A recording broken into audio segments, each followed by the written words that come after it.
Let me start from the beginning, because I know this situation sounds completely insane without context. And honestly, even with context, I'm not sure it makes much more sense. But here we are, and I need to know if I'm the one who's lost his mind or if everyone around me has collectively decided to abandon all reason. My name is David. And 6 months ago, my life looked completely different. I had a decent job as a project manager at a mid-sized tech company. My wife Rachel was working part-time as a dental hygienist, and we lived in a modest but comfortable 2-bedroom apartment in a good school district. We weren't rich by any means, but we were making it work. Our son, Ethan, was 3 years old, happy, healthy, and thriving in his preschool program. Then everything fell apart in the span of about 8 weeks. It started with my company announcing restructuring. I'd heard that word before, seen colleagues nervously whispering in break rooms when it was thrown around, but I never thought it would touch me. I'd been there for 7 years, had good performance reviews, brought in clients, did everything right. But none of that mattered when they decided to eliminate my entire department and outsource the work overseas. Just like that, I was handed a severance package that seemed generous until you did the math on how long it would actually last. Rachel tried to pick up more hours at the dental office, but the economy was hitting everyone. People were putting off cleanings, canceling appointments, and her boss had to cut hours across the board. What was supposed to be temporary unemployment on my end stretched from weeks into months. I sent out hundreds of resumes, went to dozens of interviews, made it to final rounds 3 separate times only to be told they'd decided to go in a different direction or that they were putting the position on hold. Our savings evaporated faster than I thought possible. First went the emergency fund we'd been so proud of building. Then we started making difficult choices, canceling subscriptions, cutting back on groceries, having increasingly tense conversations about every single purchase. Ethan's birthday came and went with a homemade cake and presents from the dollar store, and the guilt I felt watching his little face try to hide disappointment still haunts me. By month 4, we were drowning.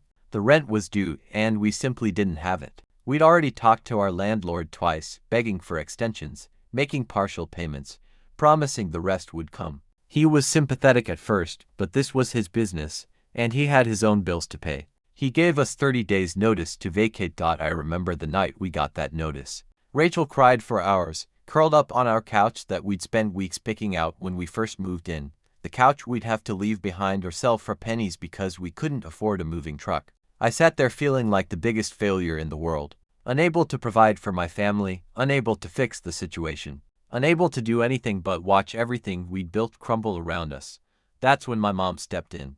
My mother, Linda, has always been a force of nature. She's 62, works as a senior accountant at a regional firm, and has the kind of practical, no-nonsense attitude that makes problems seem solvable. When I finally broke down and told her how bad things had gotten after weeks of dodging her calls and making excuses, she didn't lecture me or tell me I should have been more careful with money. She just said, "Pack your things. You're moving in with me." Her house is a 3-bedroom ranch-style home in a quiet suburban neighborhood about 40 minutes from where we'd been living. She bought it 15 years ago after my parents' divorce, and she turned it into exactly what she wanted: her sanctuary. The master bedroom was hers, obviously. 1 bedroom she'd converted into a home office. The 3rd bedroom, my old childhood room, still had some of my high school stuff in boxes in the closet, but she'd repurposed it as a guest room years ago. "You'll take the guest room," she told us over the phone. "Ethan can sleep in there with you for now. It'll be tight, but it's temporary, right? Just until you get back on your feet." The relief I felt in that moment was overwhelming. We wouldn't be homeless.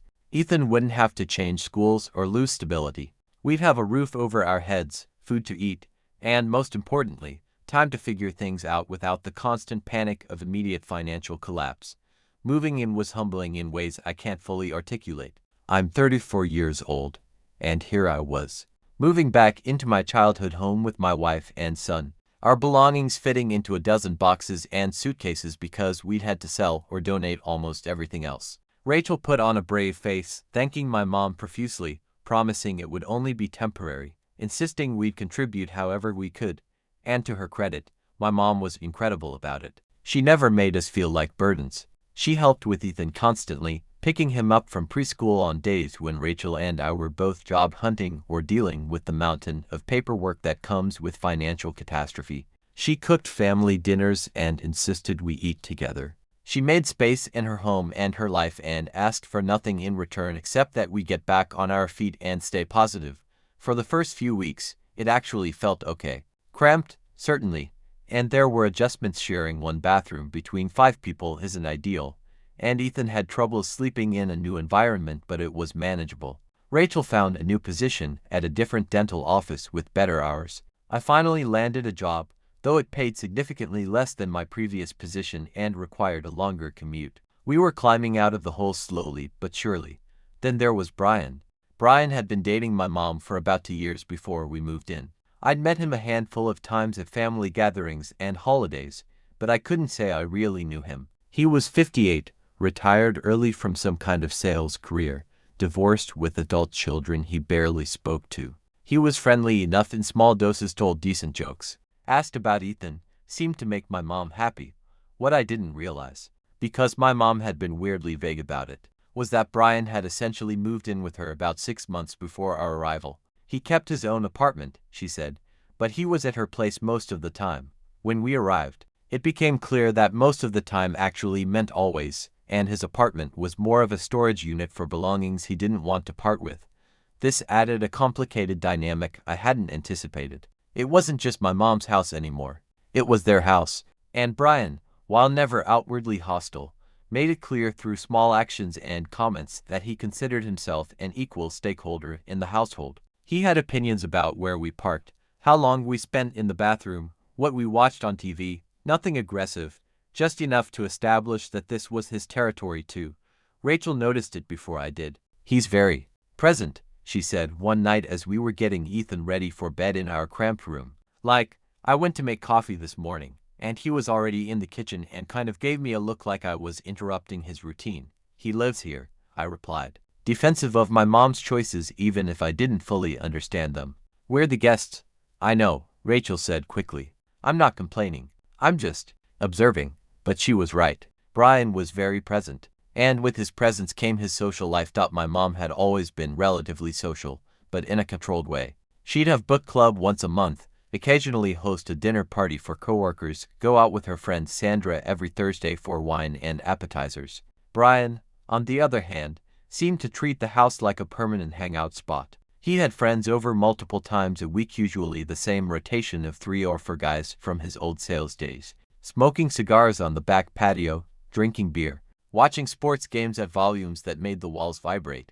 It's his house too, my mom said when Rachel gently mentioned that the noise was making it hard to get Ethan to sleep. He's allowed to have friends over, which was true, of course, but it also felt like our presence, our needs as a young family trying to recover from disaster, were constantly being balanced against Brian's desire to maintain his lifestyle unchanged. And honestly, most of the time, we lost that balance.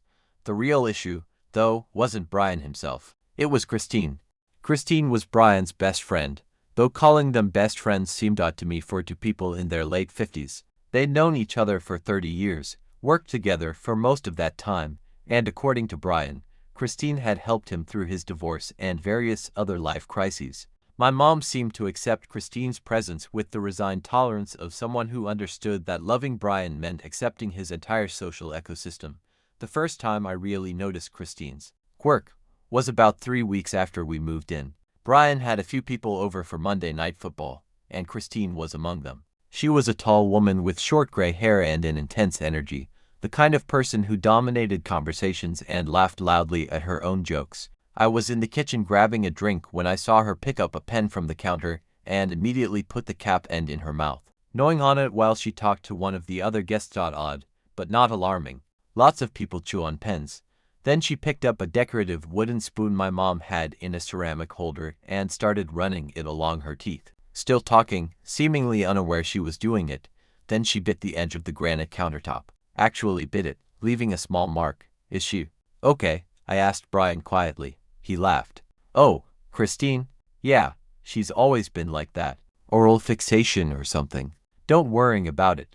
But over the following weeks, I started noticing it everywhere. Christine came over at least twice a week, and every single time, she would put things in her mouth. The TV remote, the edges of magazines, the decorative pillows on the couch. She'd sit there absent-mindedly chewing on the corner tassels. She once picked up Ethan's toy truck from the floor and stuck one of the plastic wheels in her mouth before I quickly took it from her and sanitized it while she apologized profusely, saying she didn't even realize she'd done it. My mom was clearly aware and clearly annoyed, but she never confronted Brian about it directly. Instead, she'd sigh heavily when she found teeth marks on her belongings, or quietly disinfect surfaces after Christine left. I asked her once why she didn't just ask Brian to have Christine work on the issue or maybe not come over so often. It's complicated, my mom said, which was her answer for most things involving Brian.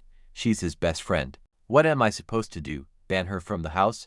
At the time, that seemed like an absurd overreaction. Now, I'm not so sure. Thanksgiving was supposed to be nice.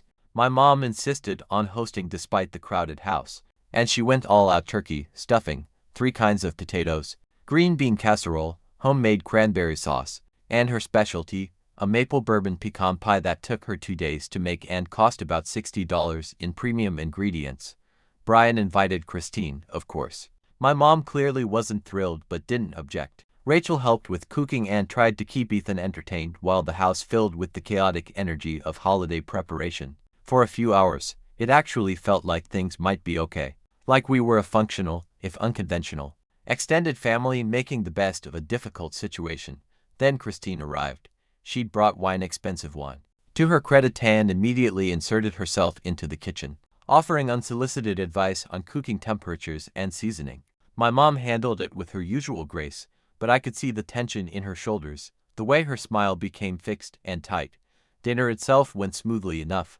The food was incredible, the conversation flowed, and Ethan was being adorably charming, telling elaborate stories about his preschool friends that made everyone laugh. After dinner, the adults moved to the living room while Ethan played with his toys, full and happy. My mom had set the pie out on the kitchen counter to cool, planning to serve it later with coffee. Brian and I decided to run to the liquor store to pick up some specialty bourbon he wanted for dessert. We were gone maybe 20 minutes, tops. When we got back, my mom was standing in the kitchen holding the pie plate with an expression I'd rarely seen on her face: pure, barely contained rage. Rachel was next to her, looking uncomfortable. Christine was sitting on the couch looking confused. "What's wrong?" Brian asked immediately. "She bit my pie," my mom said, her voice dangerously calm. "She took a bite out of the whole pie, with her mouth. Direct contact."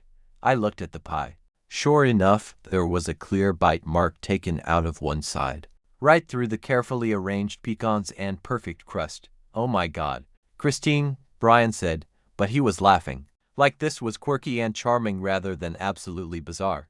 "I'm sorry," Christine said, jumping up. "I didn't even think about it. It just looked so good, and I wanted to see if it was still warm, and I'm so sorry, Linda. You bit my pie," my mom repeated, and I realized she was actually shaking with anger. "You put your mouth directly on food that was meant for everyone, that I spent 2 days making. That cost me." She stopped herself, clearly trying to maintain composure in front of guests. The evening never recovered. My mom served the pie anyway, cutting around the bite mark and pretending everything was fine, but the damage was done. After everyone left, she cried in her bedroom while Brian tried to defend Christine, saying she just got carried away and didn't mean anything by it. A few days later, my mom showed me her Canada Goose jacket, the one she'd saved up for and bought herself as a birthday present the year before. It had teeth marks on the sleeve. Christine had apparently tried it on while my mom was in the bathroom and chewed on the cuff. "This cost me $800, my mom said quietly, staring at the indentations. "And she just bit it." "Why don't you tell Brian this is a problem?" I asked. "Like a serious problem."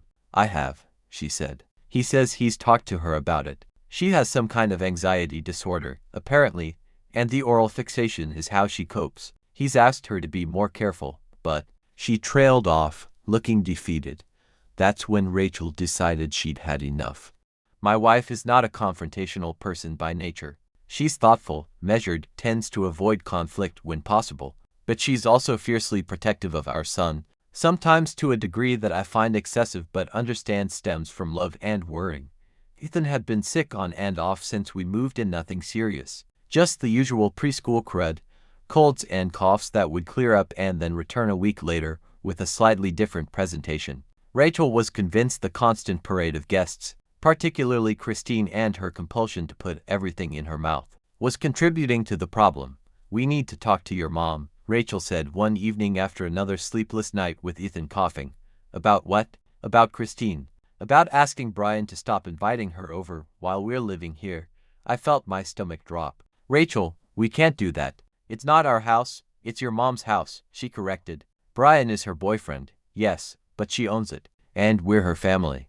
She invited us here. Doesn't that mean our needs should be considered? Christine isn't making Ethan sick, I said, though I wasn't entirely sure I believed it. Kids get sick. It's normal.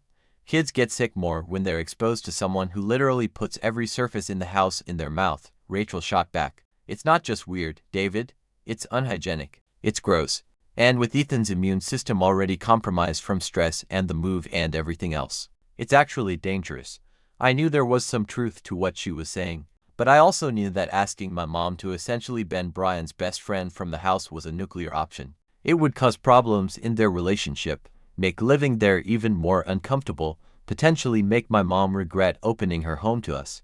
Can you just talk to her? Rachel pressed. Just explain the situation, see if maybe Christine could come over less often, or maybe when Ethan's not here, or you talk to her, I said, immediately regretting the words. I mean, if you feel that strongly about it, you can bring it up. My mom likes you. She might actually listen. It was a cowardly move, and I knew it. But I was exhausted from job stress, from the constant tension of living in someone else's space, from feeling like a failure who dragged his family into this mess. I didn't have the energy to navigate one more delicate situation. So Rachel did it herself. She waited until I was at work, chose a moment when my mom was home alone, and made her case. From what my mom told me later, Rachel was respectful and calm, explained her concerns about Ethan's health, acknowledged that it was my mom's house and her decision to make, but asked if there was any way to limit Christine's visits while we were living there. My mom's response was not what Rachel expected. I can't ban Brian's best friend from the house, my mom said. That's not reasonable. I'm not asking you to ban her forever, Rachel clarified. Just maybe while we're here.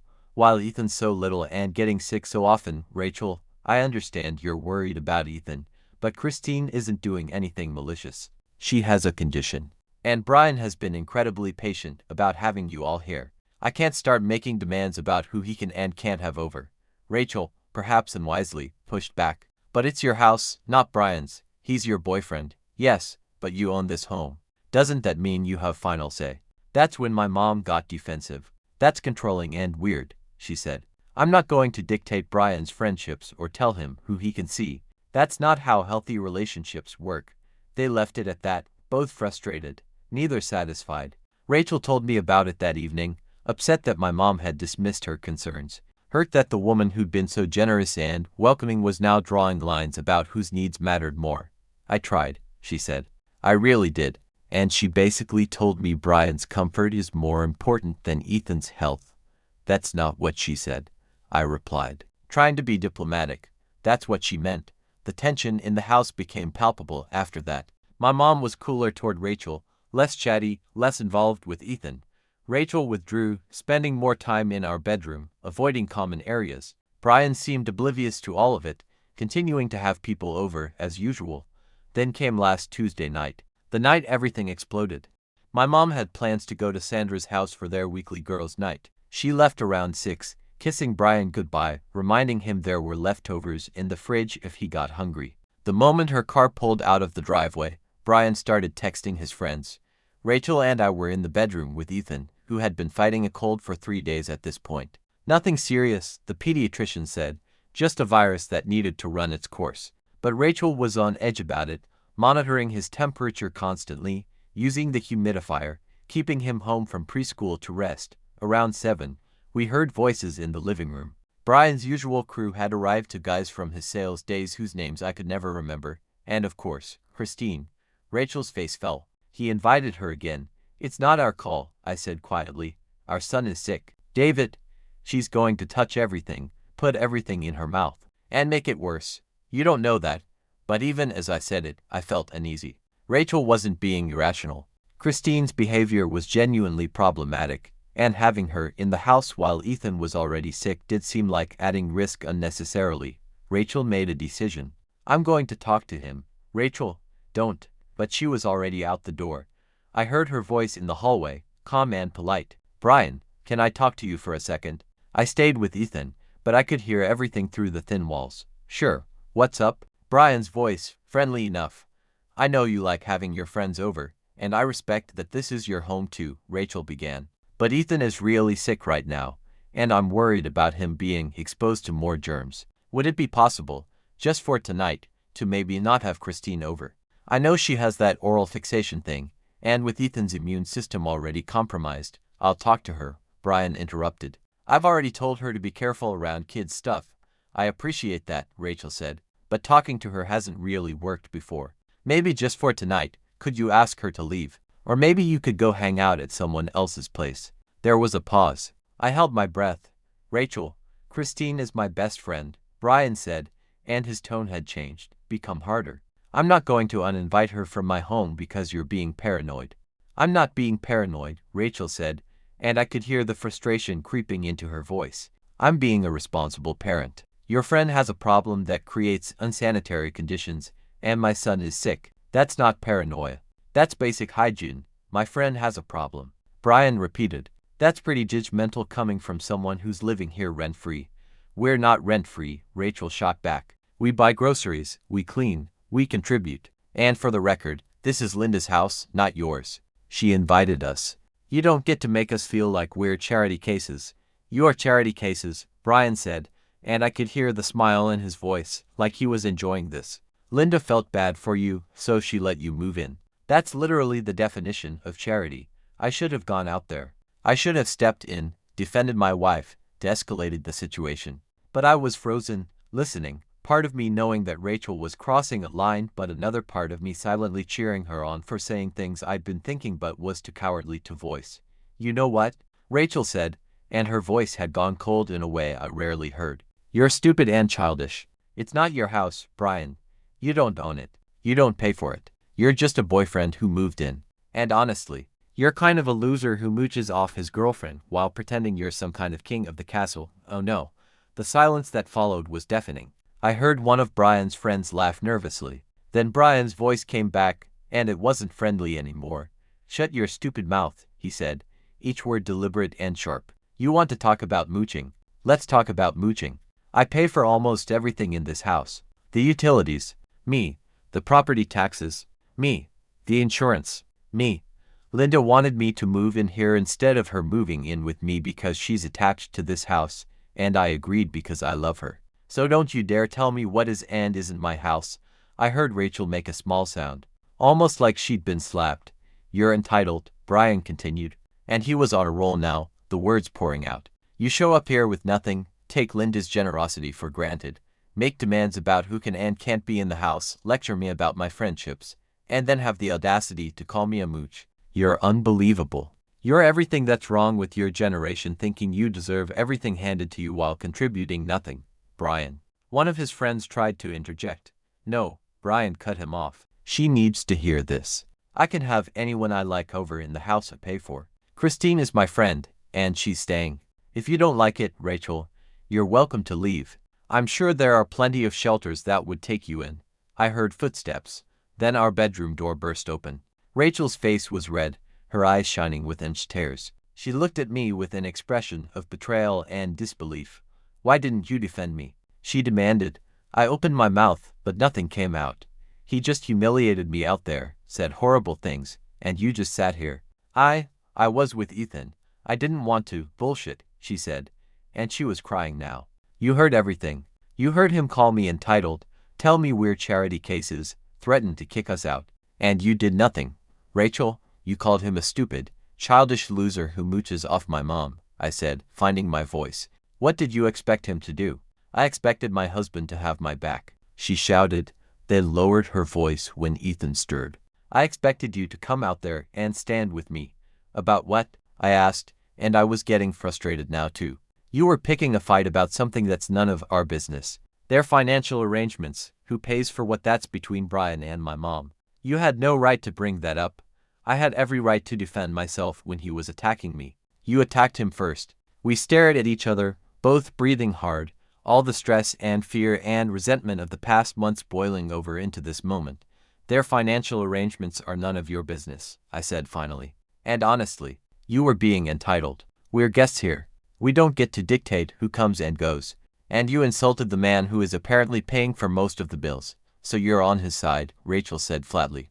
I'm on the side of truth. He wasn't wrong about any of what he said, but how he said it was in response to how you spoke to him, I finished. Look, I get it. You're worried about Ethan. You're stressed. We all are.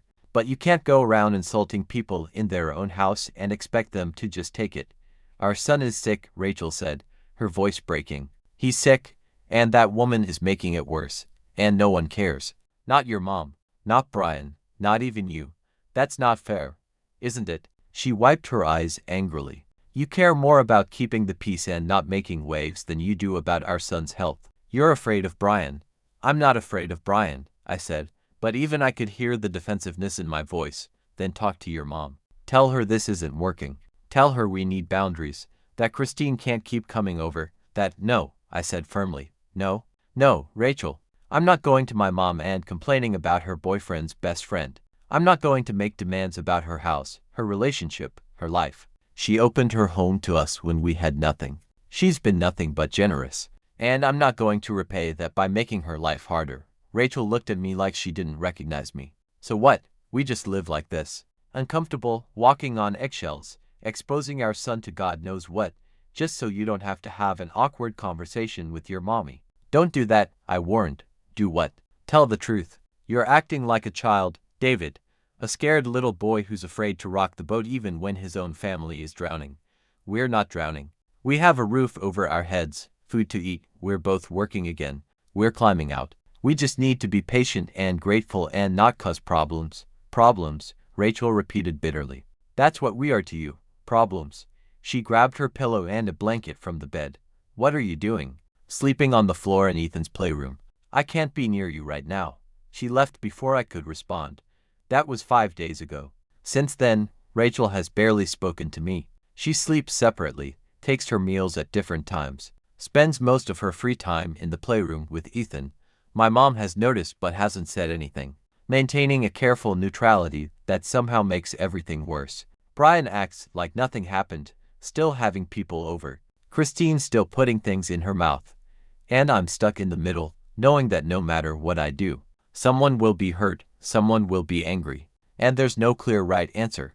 So that brings me to now, to this post, to asking a bunch of strangers on the internet to weigh in on whether I'm the asshole, because I genuinely can't figure it out on my own. On one hand, I see Rachel's point. Christine's behavior is genuinely problematic. It's not just quirky or harmless. It's unhygienic and potentially spreading germs in a house where a young child lives. Rachel's concerns about Ethan's health aren't irrational. Kids with compromised immune systems are more vulnerable to illness, and minimizing exposure to germs is basic parenting. She asked politely first, was dismissed, and only got heated when Brian was dismissive and insulting. As her husband, shouldn't I have stood up for her? Shouldn't I have walked out there and at least tried to de-escalate, to present a united front, to show her that I'm on her side even when things get messy? The fact that I stayed silent while Brian called her entitled and threatened to kick us out feels cowardly in retrospect. I was so worried about maintaining the peace and not biting the hand that feeds us that I let my wife get humiliated. And maybe Rachel's right about something else too. Maybe I am afraid of Brian, not physically, but afraid of upsetting him. Afraid of giving him or my mom a reason to regret taking us in. Afraid of being seen as ungrateful or demanding. I've spent so many months feeling like a failure that the thought of adding difficult house guests to that list is unbearable. But on the other hand, Rachel did cross lines. She insulted Brian in his own home, or at least the home he lives in and apparently largely pays for. She made claims about who owns what and who has the right to invite people over, without actually knowing the full financial picture. And when Brian corrected her admittedly harshly about his financial contributions to the household, she didn't really have a leg to stand on.